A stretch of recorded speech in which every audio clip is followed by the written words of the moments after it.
Don't invest until you understand the 3 layers of assets used by dynasties rich for 300 years. Have you ever wondered why you work so hard, maybe even harder than your parents' generation? Follow all the common financial advice, save money, contribute to your 401k or RRSP, buy some blue-chip stocks, maybe even dip your toes into real estate. But that feeling of true financial security, that unshakable sense of stability, it still seems to elude you? You look around, you see the cost of living in the US, in Canada, constantly climbing. The dream of a nice home, providing a great education for your kids, a comfortable retirement. It feels further away, demanding more effort, more sacrifice. You might have a good job, a decent income, but deep down, there's this nagging anxiety, a subtle unease that just one unexpected event, a job loss, a serious health issue, an economic downturn, could shake, or even shatter, everything you've worked so hard to build. You're not alone. So many of us, millennials and Gen X, are wrestling with this feeling. We were taught to get good grades, find a stable job, climb the corporate ladder, save and invest by the book. But it feels like something's missing. Some crucial piece of the financial puzzle that nobody ever told us about. Why is it that some families aren't just wealthy, but they maintain that wealth for centuries, through wars, economic crises, and drastic social changes? What's their secret? Are they just luckier? Smarter?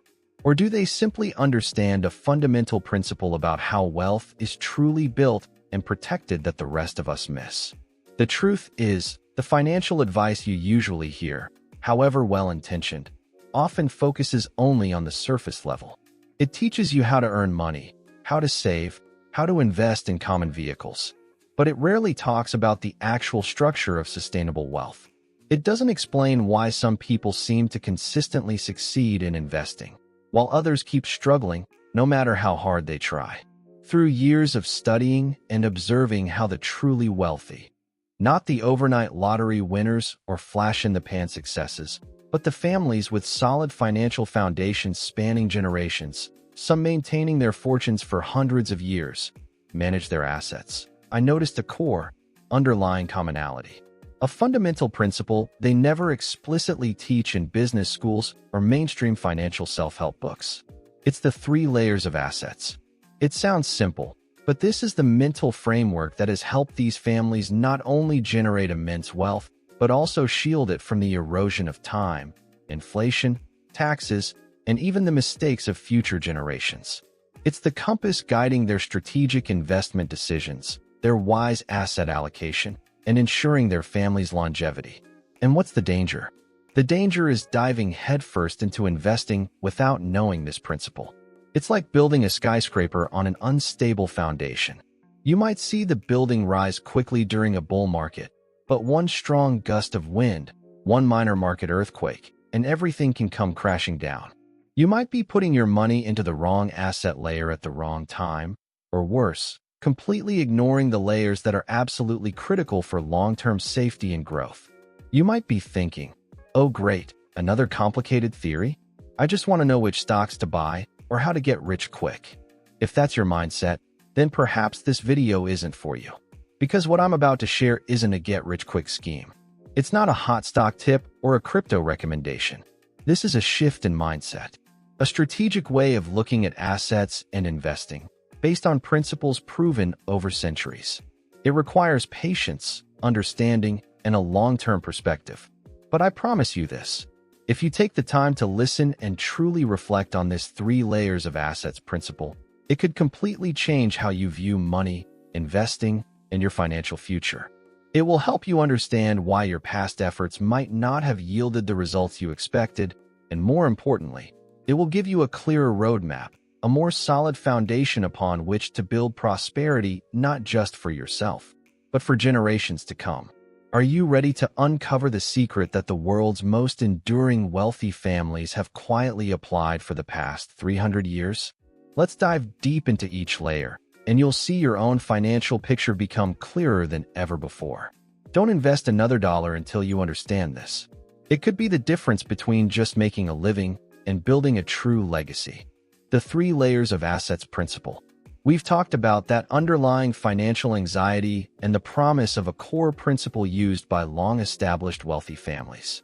Now, let's pull back the curtain. The three layers of assets principle isn't a complex mathematical formula, but rather a way of categorizing assets based on their function and purpose in building and protecting wealth. Think of it like a pyramid, where each layer provides the foundation for the next. Miss a layer, or build them in the wrong order, and the entire structure becomes fragile. Layer 1. The foundation layers survival and security. The first, most crucial layer, the bedrock of everything, is the layer that ensures the basic survival and security of you and your family. These are your most liquid assets, the ones you can access immediately when you need them. The primary goal of this layer isn't to generate huge returns, but to protect you from life's unexpected shocks. Think of it as your safety net. What does it include? Primarily cash and cash equivalents. Emergency fund. This is cash set aside to cover your essential living expenses for at least 6 months, maybe even 12 months if your income is unstable or you have many dependents.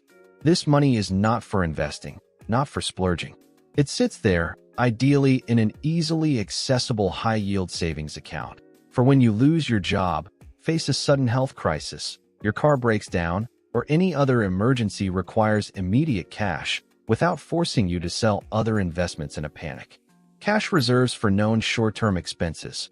For example, money set aside for taxes due at year-end, funds for a planned vacation, or a down payment on a house you're about to buy. Insurance. Yes, insurance belongs in this foundation layer.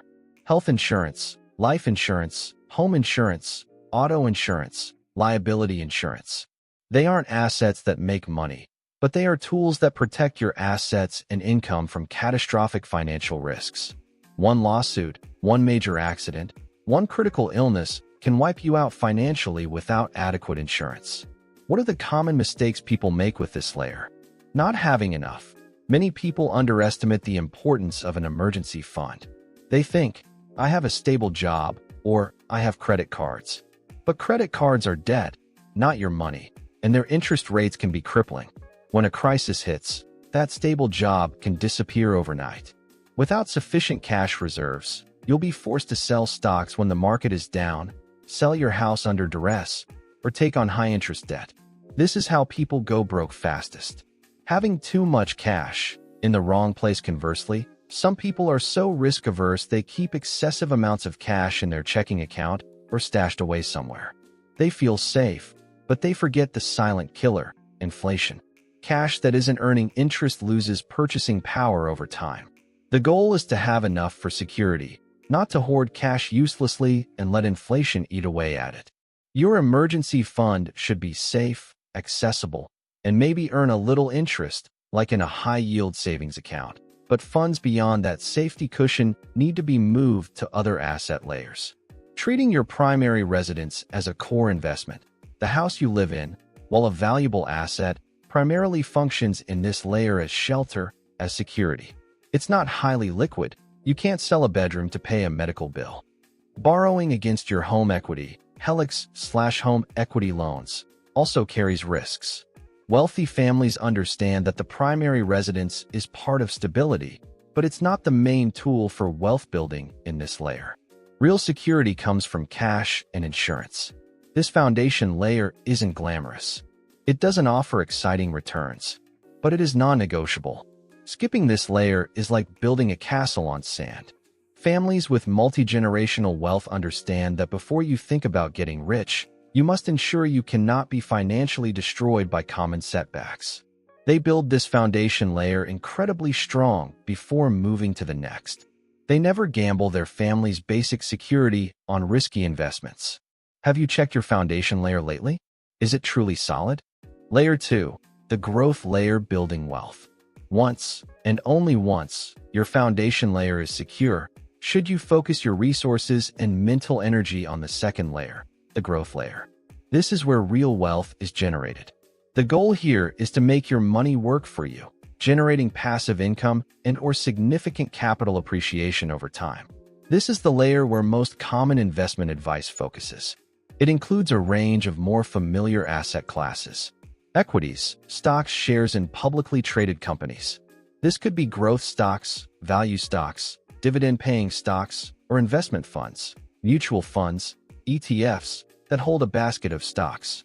Bonds, essentially lending money to governments or corporations in exchange for interest payments.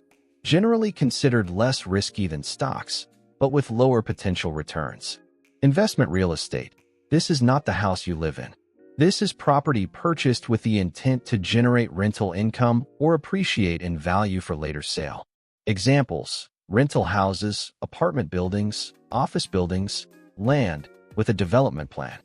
Businesses, owning part or all of an operating business that generates profits. This can be the path to the greatest wealth creation, but also comes with the highest risk and demands the most effort and knowledge. Alternative investments includes commodities like gold, oil, private equity, hedge funds, cryptocurrencies, etc. These are often more complex, higher risk, and require deep understanding. Critical mistakes in the growth layer. Jumping in too soon. This is the most frequent error. Many people, especially younger individuals, get lured by stories of quick riches from stock A, crypto B, or real estate flip C. They pour all their savings, sometimes even borrowing money, into this layer 2 before layer 1, foundation, is solidly built. The result? When the market experiences volatility or they face a personal setback, job loss, they're forced to liquidate their layer 2 investments at the worst possible time, suffering heavy losses and ending up back at square one, or even in debt. Lack of understanding and following the herd. Investing in something you don't understand is gambling, not investing. Taking tips from friends, social media influencers, or jumping into a hot trend, like meme stocks or obscure cryptos, without doing your own thorough research is a recipe for disaster. Wealthy families typically invest in areas where they have an informational advantage or professional advisors. They don't chase fads. Confusing speculation with investment. Speculation is buying an asset hoping to quickly sell it to someone else for a higher price, regardless of its intrinsic value.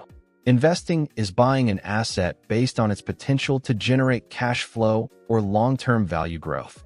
Many people think they're investing in real estate when they're rapidly flipping houses without truly understanding the market, cash flow, or hidden costs. That's often speculation. Speculation can bring huge gains, but the risk is extremely high. Sustainable investing is often more boring but far more reliable long-term. Not diversifying or diversifying poorly/excessively. Don't put all your eggs in one basket is sound advice. But diversification doesn't mean buying a tiny bit of everything you hear about. Effective diversification requires understanding the correlation between different asset classes. On the other hand, over-diversification, buying hundreds of tiny stock positions, can dilute returns and make management complex without significantly reducing risk. Focusing too much on capital gains, ignoring cash flow. Many people fixate only on stock prices going up or property values increasing, forgetting the importance of cash flow, like dividends from stocks or monthly rental income. Cash flow helps cover expenses, allows for reinvestment, and helps you ride out periods when markets are flat or declining. Wealthy families often place a strong emphasis on assets that generate steady cash flow. So how do wealthy families approach this growth layer? They understand it's the primary engine for wealth creation, but they approach it systematically and patiently. Prioritize businesses and cash-flowing real estate. Many wealthy families originated or sustain their wealth through owning businesses, often private, not always publicly listed, and/or large portfolios of rental real estate. These assets often allow them greater control and generate consistent cash flow, less susceptible to daily market fluctuations. Invest in equities long-term, based on value. When investing in the stock market, they typically take a long-term view, focusing on well-established companies with durable competitive advantages and trustworthy management. They don't try to time the market or day trade. They buy and hold, reinvest dividends, and let the power of compounding work its magic over decades.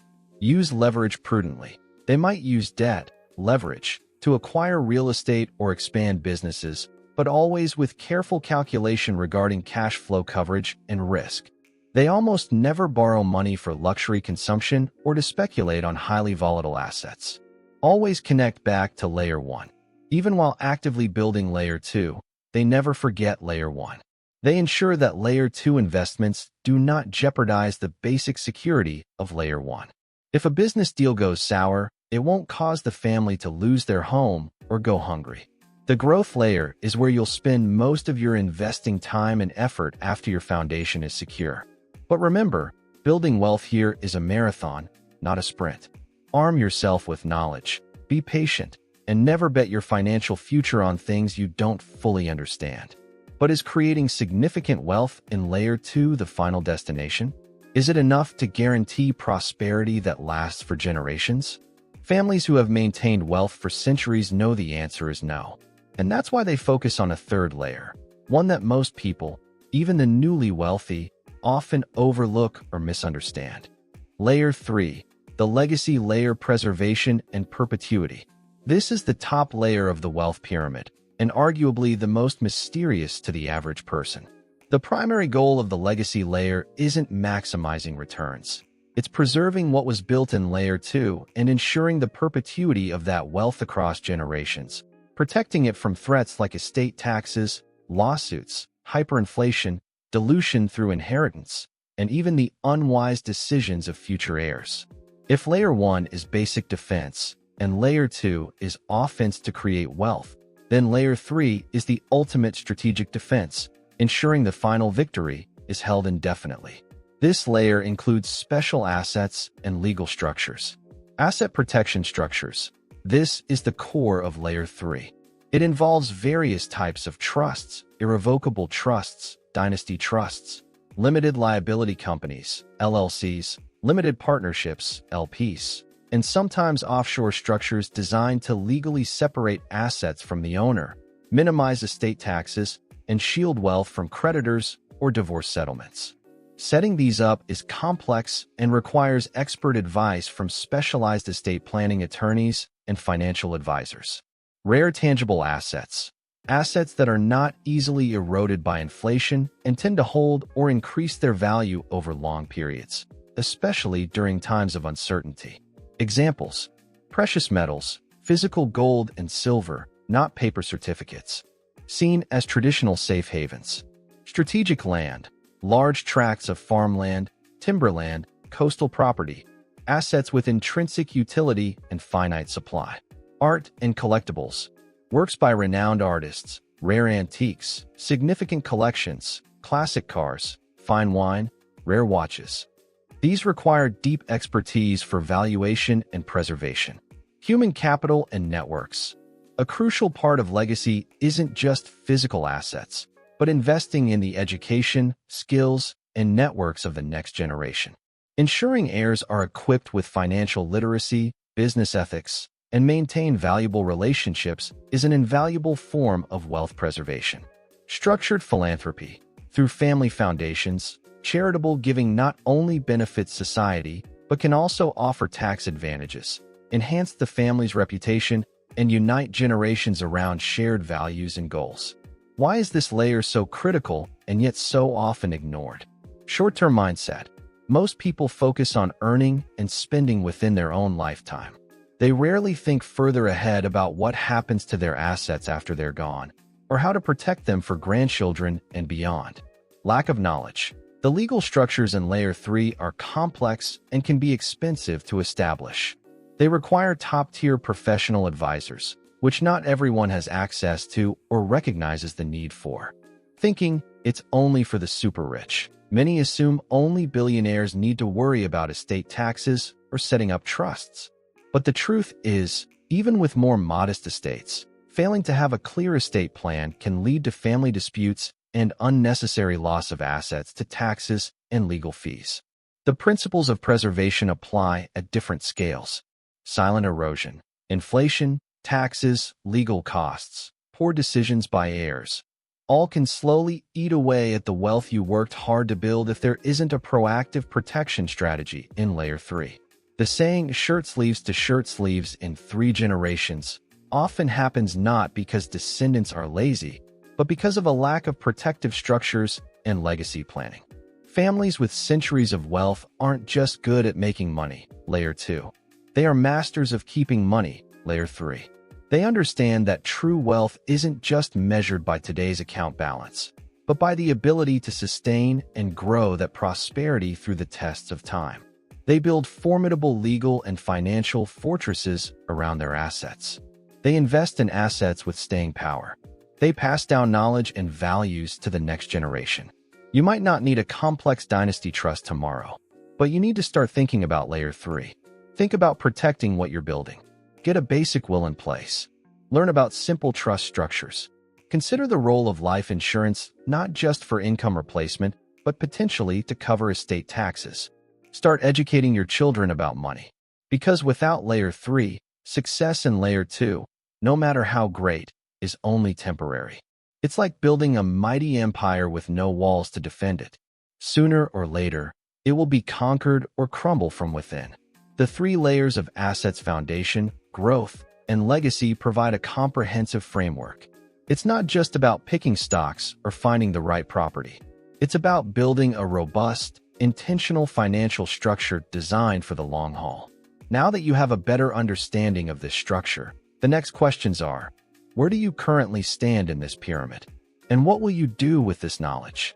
We've just journeyed together through a deep exploration of the 3 layers of assets principle, a framework quietly employed by wealthy families for centuries to build and preserve prosperity. From the solid foundation layer ensuring basic security, to the dynamic growth layer where wealth is actively generated, and finally, the strategic legacy layer designed to protect and perpetuate those gains for generations. Looking back at these 3 layers, you might feel a bit overwhelmed. Maybe you're thinking, this sounds complicated, or my family doesn't have centuries of wealth. How can I apply this? Those are perfectly natural reactions. Most of us aren't taught to think about our assets in such a structured, long-term way. We're often caught up in the day-to-day grind of earning money, solving immediate problems, and hoping for quick wins in the market. But the crucial takeaway isn't about how much money you have right now, or whether your family has a long financial history. It's about beginning to recognize the bigger picture. Understanding that building sustainable wealth is more than just buying some stocks or a house. It's an intentional process that requires understanding the different layers of assets, their functions, and how they interconnect. Most of the financial mistakes we make going all in on a crypto fad, taking on too much debt for a house, having no emergency fund, never thinking about it, well, they often seem harmless at first until it's too late.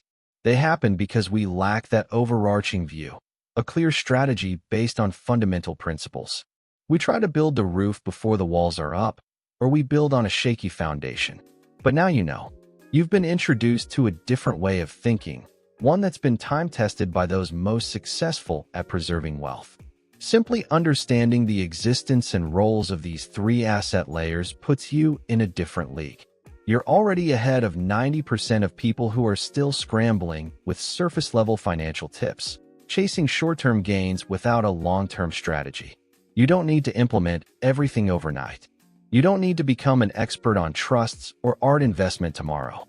Start with small, deliberate steps.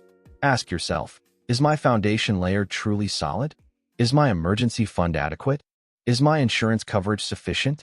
Then, examine your growth layer. What am I invested in? Do I truly understand these investments? Am I investing or speculating? What's the cash flow situation for my assets? And don't neglect the legacy layer, no matter your current stage. Do I have a basic will? Have I thought about how to protect assets for my children? Am I passing on basic financial literacy to the next generation? This is a long journey, requiring continuous learning and discipline. But with this 3 layers of assets map, you're no longer navigating in the dark. You have a clearer direction to build a more secure and meaningful financial future for yourself and your family. If you found these insights on the 3 layers of assets valuable, if it made you think differently about your approach to finance and investing, consider subscribing to the channel. I'll continue to share deeper perspectives, the financial truths less spoken about, not to offer get-rich-quick advice, but to help you build the solid mental foundation required for long-term prosperity. Because the right knowledge is the most valuable asset of all. Remember, building true wealth isn't a destination. It's a continuous process of creation. And that process begins with understanding the fundamental rules of the game.